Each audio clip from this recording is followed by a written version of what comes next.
Hi. I want to talk about forgiveness. Yes, I forgive John and I forgive my dad for being in the Army, but I will continue to root for Navy every December. Seriously. In Matthew, Jesus is quoted as saying in response to a question from a Jewish religious lawyer, probably a Pharisee, possibly a Sadducee, "You shall love the Lord your God with all your heart, and with all your soul, and with all your mind.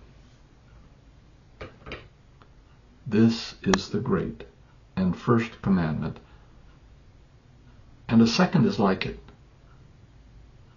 You shall love your neighbor as yourself. On these two commandments depend all the law and the prophets." As I read further, this statement of purpose, this commandment,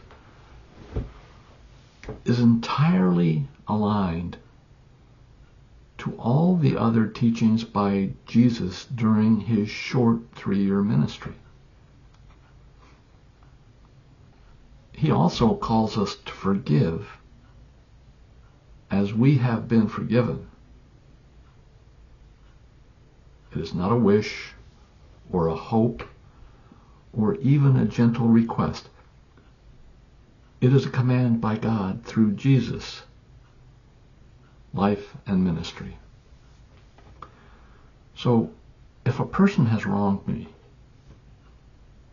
directly or indirectly, I am commanded to forgive him or her or them, if more than one person. It seems then that the burden and responsibility is only on the person wronged, and none on the perpetrator. This seems hardly fair, but it fits in the context of everything else Jesus told the people of the first century. But I want to look a little more closely, perhaps probe a little more deeply. The first thing that comes to mind is that in telling me and everyone that the only right behavior for dealing with others is to love them, and by extension forgive them, even if they have not earned it.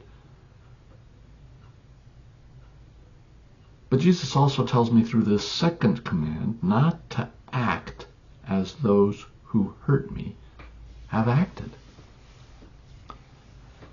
And he clearly lets me and everyone else know that those who hurt others will be judged by God. To let judgment be left to God. Jesus also warns me to discern, to observe others, and to avoid those who would do me or my loved ones harm. This act of discerning, of observing to avoid those who would hurt me or my family or my church. This act of avoiding those who would hurt me is not to judge them.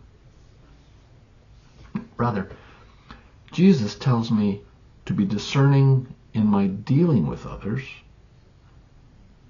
He even gives us pointers on how to be discerning without judging, by observing the fruit that results from their lives. Now, this is perhaps double-edged, as as I am also clearly told to judge the fruits of my own life as well. In a future video, we'll talk about what are the responsibilities of you and I if we are the perpetrators of the harm. Aloha.